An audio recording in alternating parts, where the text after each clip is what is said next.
लाउने गर्छन् होला।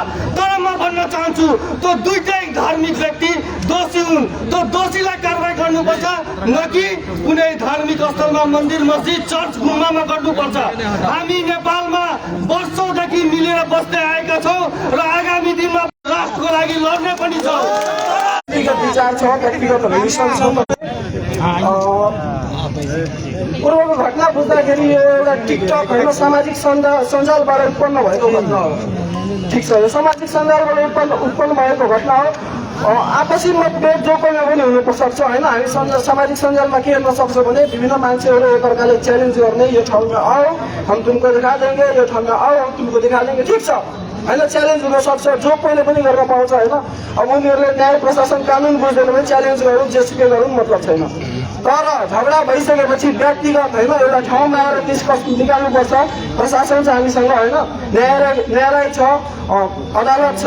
तपाईँहरू झगडा गर्नु जेसुकै गर्नु त आफ्नो व्यक्तिगत विषयको कुरा हो। तर कुरा के आयो भने तपाईँहरू कुनै पनि किसिमको धार्मिक स्थल जस्तो कि मन्दिर मस्जिद मदरसा लगायत चर्चमा गएर तपाईँहरू जुन तरिकाको यो कुरान भयो होइन, अरू धार्मिक किताबहरू चलाउनुहुन्छ, त्यो एक तरिकाको यदि साँच्चीकै तपाईँ धार्मिक सङ्गठनमा लागिराख्नु भएको छ भने धर्मले कहिले पनि भन्दैन अरूको धर्मको किताब जलाइदेऊ, अरूको मान्छे।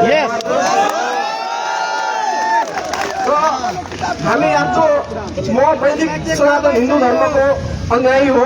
म वैदिक सनातन हिन्दू धर्म मान्छु। हाम्रोमा कहिले पनि एकल सिद्धान्त मान्नु हुँदैन। हामी बहु सिद्धान्त थियो। रामजी पनि आउनुभयो, कृष्णजी पनि आउनुभयो, उहाँ लगायत विभिन्न धार्मिक ऋषि होइन, धार्मिक ऋषिहरू पनि आउनुभयो। उहाँहरूले आफ्नो आफ्नो सिद्धान्त दिनुभयो। हाम्रो कतै पनि कुनै सिद्धान्तमा के छैन भने कुनै पनि किसिमको यदि तपाईँले आफ्नो आस्था मान्ने अधिकार छ, हामीले आफ्नो आस्था मान्ने अधिकार छ। र यही ठाउँबाट म अरू एउटा नयाँ घटनाको बारे पनि भनिदिन चाहन्छु। जसरी जनकपुरमा मस्जिदमा गएर कुरान जलाइयो, त्यो घटनासँग रिलेटेडै छ क्या। के रिलेटेड छ भने 2 वर्ष पहिला हामीले एउटा र्याली निकालेको छ। के हुन्छ भने विस्तृत वितरण चाहिँ म बुझाइदिन चाहन्छु होइन। त्यसमा पनि के भएको थियो, व्यक्तिगत झगडालाई कसरी होइन सामूहिक झगडा बनाउने प्रयास हुन्छ क्या। र यो कसरी हुन्छ त्यो पनि भनिदिन्छु। हामीसँग कुनै न कुनै पार्टीसँग बिलोङ गर्छौँ होइन, पार्टीको नाम लिन चाहिनँ मैले। कोही हामीसँग यहाँ जति पनि उपलब्ध हुनुहुन्छ हामी साथीभाइहरू सब एक पार्टीसँग बिलोङ गर्दैछौँ। र पार्टीको अबको दिनमा मुख्य एजेन्डा के रहेको छ भने यो देशमा मधेसी पहाडी भइसक्यो, दलित जनजाति भइसक्यो, अनि रोजगार दिने होइन, हामी विदेश पठाइदिन्छौँ, यो रोजगार दिन्छ, त्यो एजेन्डा पनि भइसक्यो। आउने दिनमा के एजेन्डा चलिरहेछ भने नि अब हिन्दू मुस्लिम र यो कुरामा म अर्को कुरा के जोड्न चाहेँ भने तपाईँहरू होइन अब म आउँदाखेरि होइन तपाईँहरू त मलाई भगवानै बनाइदिनु भयो जस्तो लागिरहेछ क्या। त्यस्तो कहिले पनि गर्नु हुँदैन। कोही पनि मान्छे समर्थन कोही मान्छे आउँदैछ समर्थन गर्दैछ भने त्यसलाई त्यति खासै रेस्पेक्ट बनाउने काम छैन, त्यसलाई नेता बनाउने काम छैन। तपाईँहरूको सबभन्दा ठुलो गल्ती के हो भने नि तपाईँहरू आफ्नो नेतासँग कहिले प्रश्न गर्न सक्नुहुन्न। आज तपाईँहरू अन्यायमा हुनुहुन्छ नि त। तपाईँको धार्मिक किताब जलाएको छ नि मान्नुहुन्छ नि धार्मिक किताब जलाएको छ, खै त तपाईँको नेताले एउटा पनि स्ट्याटस लेखेको छैन त। कुनै पनि नेताले होइन भिडियोमा आएर बोलिरहेको छैन त। तपाईँहरू त्यही नेताहरूको चौचागिरी गर्दै हुनुहुन्छ, लाज लाग्दैन तपाईँहरूलाई? लाज लाग्नु पर्यो त्यो नेताहरूको चौचागिरी गर्दै। तपाईँहरूकोमा भिडियो लगातार हेरिरहन्छ, बाउन्सर जस्तो वरिपरि छेउछाउमा उभिनुहुन्छ, त्यो गएर नेतालाई गएर प्रश्न गर्नु, नेतालाई गएर प्रश्न गर्नु। यति भन्दै म 2 शब्द यहाँ राख्न चाहन्छु। आज जय श्री राम, हर हर महादेव, अल्लाहु अकबर।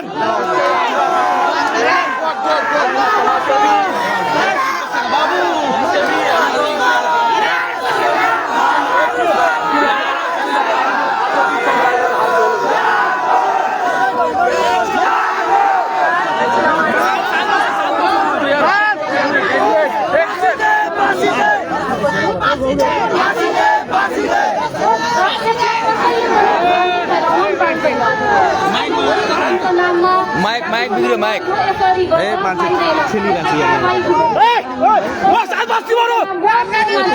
समर्थन गर्दिन। जुन 2 जना केटाले चाहिँ हाम्रो बारेमा नराम्रा टिप्पणीहरू गरेका छन्, तर त्यो भेदभावको मतलब यो होइन कि हामी कसैकोमा त्यति नराम्रो गर्दैमा अनि झन् त्योभन्दा बढी नराम्रो गर्ने होइन। यो हाम्रो कहिले पनि कसैले पनि सिकाउँदैन, यो कुनै पनि धर्मको संस्कृति होइन।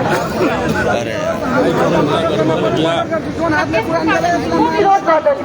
म त्यो दुइटै केटालाई पनि, मुस्लिम केटालाई पनि कारवाही हुनुपर्छ र जुन मान्छेहरूले आएर हाम्रोसँग बत्ती जलाएका छन्, राम जलाएका छन्, तोडफोड गरेका छन्, त्यो सबै मान्छेहरूलाई पनि कारवाही हुनुपर्छ। कारवाही गर्नको लागि कुनै जात, जाति, धर्म, लिङ्ग हेरेर गर्नु हुँदैन। यो हाम्रो संविधानमा पनि स्पष्ट रूपमा लेखिएको छ। धार्मिक स्वतन्त्रताको कुरा हो र यसमा चाहिँ हरेकलाई कारवाही हुनै पर्छ। हाम्रोमा स्पष्ट नाम न्युजमा आइसकेपछि त कारवाही हुनै पर्छ। तर खै हाम्रो सरकारले किन कारवाही गरेको छैन भने यसमा हामीहरूले प्रश्न गर्ने हो। यो हाम्रो चाहिँ राजतन्त्र होइन जहाँ हामीले प्रश्न गर्न पाउँदैन। यो लोकतन्त्र हो। लोकतन्त्रमा हरेक मान्छेले चाहिँ प्रश्न गर्न पाउँछ सरकारको। सरकारले पनि जागरुक हुनुपर्छ। ल, थ्याङ्क यू। म यही आफ्नो शब्द टुक्याउन चाहन्छु। खास गरेर हाम्रा 17 नम्बरका युवा समाजसेवी जिल्ला प्रशासन कार्यालय अगाडिबाट हामी यो दृश्य जुन देखाइरहेका थियौँ, कुनै पनि धार्मिक संस्थानमा भएको घटना धार्मिक ग्रन्थहरूलाई जलाउन पाइँदैन र त्यस्ता पुराणहरूमा या धार्मिक ग्रन्थहरूमा, धार्मिक स्थलहरूमा चाहिँ तोडफोड गर्न पाइँदैन। यो निन्दनीय छ। यस्ता व्यक्तिहरूलाई, त्यस्ता घटना घटाउने र सामाजिक सद्भाव बिगार्न प्रयास गर्ने व्यक्तिहरूलाई कानुनी कारबाहीमा ल्याउनुपर्छ भन्ने माग सबैतर्फबाट उठिरहेको छ र हामी साथीहरूले धेरै कुरा गरेर गइसक्नुभयो। ती सबै कुराहरूलाई म समर्थन गर्दै म दुई चारवटा कुरा मात्र राख्न चाहन्छु। आज हामी मोरङका युवा साथीहरू आज सिरे साहबलाई ज्ञापन पत्र बुझाउन आएका छौँ। त्यसको मूल उद्देश्य जुन घटना धनुषा जिल्लामा घटेको छ